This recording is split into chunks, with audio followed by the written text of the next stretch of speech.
असांजे हिकिड़े माणा अमदाणी दे विच माणा अमदाणी एक तुसां ॾे गिनो के कस्बा है छोटा जहां, लेकिन वो कस्बे के हालात के मद्देनज़र एक बहुत अच्छा पॉइंट असां ॾिठे से वो एक नौजवान की काविश है, मेरी कौम का नौजवान है, इतों की सर्विस दे दे, इतों का माहौल तो अगू दिखे दे हैं।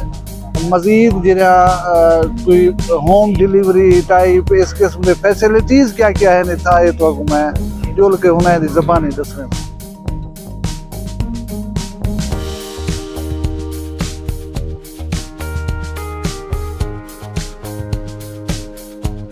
अच्छा, मैं खुश था, मतलब छोटी जगह कहीं होते हैं। एक पे लोकेशन है बड़ी मुझे प्यारी लगी है, दरख्त, नहर का किनारा, साफ सुथरा माहौल, इतना भी चीज़ां बनिया डेकोरेट।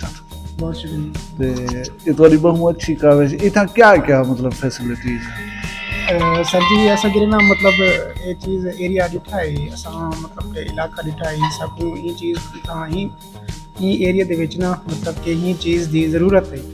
ये मतलब कि नौजवानों वास्ते, स्टूडेंट वास्ते अपना फास्ट फूड की ज़रूरत है। ये एरिया दे विच बिल्कुल कहना है जी भला ही वजह कने जरा असा अपना साकू भी शौक है बिजनेस का, तो मतलब साकू सोच है कि मतलब एक नवी चीज़ इलाके को दी वने, नवी चीज़ा प्रोडक्ट अपना मतलब कि दी वजन मुआशरे बिजनेस मतलब कि थोड़ा शौक है बिजनेस का ना। मैं नोट कर रहा हूं तुसा एक नौजवान बोला पढ़े लिखे माशाल्लाह, जाहिर है इतना वो चीज़ का जरा है वो झलक मिलती पी है।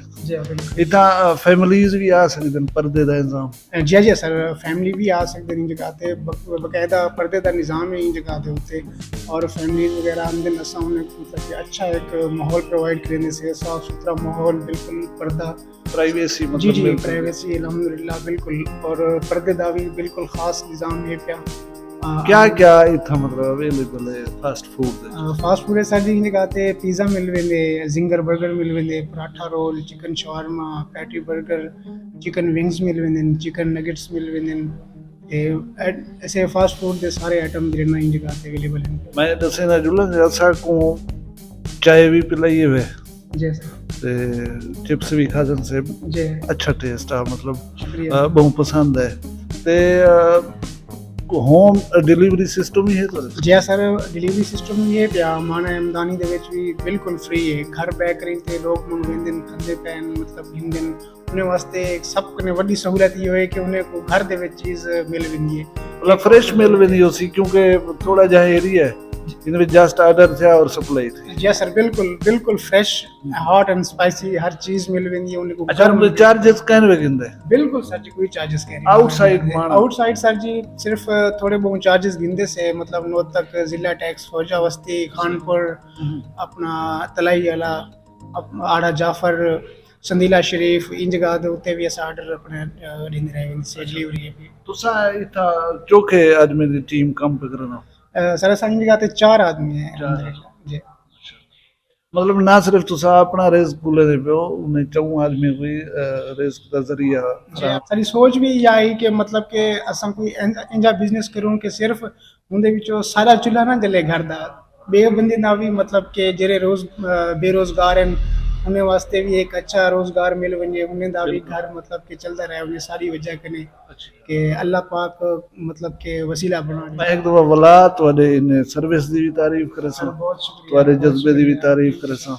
मैं तुसा दोस्तों को दसे ना जुला के मतलब एक कोई तारीफ कैसे करे ना इतना बैठ के, वाकई बहुत अच्छी सर्विस है, नीट एंड क्लीन जगह है, लोकेशन, सिचुएशन, सर्विसेज, और नौजवान जरे इतना रन करे पैने सिस्टम को, वो बड़े पढ़े लिखे वन, और पढ़िया लिखा माहौल जितना मेल वजे ना वो सूटेबल होंगे, खासकर आजकल फैमिलीज पढ़े लिखे नौजवान वो चाहते कि असा को मिला ऐसा माहौल में। मैं रिकमेंड करे सा तुसा सारे को फैमिलीज समेत आओ, इथों दे माहौल दे उते ट्रस्ट करने हुए आओ, टेस्ट बहुत अच्छा है, और ई सर्विस के खासकर फायदा उठाओ कि मतलब जी फ्री डिलीवरी सर्विस है।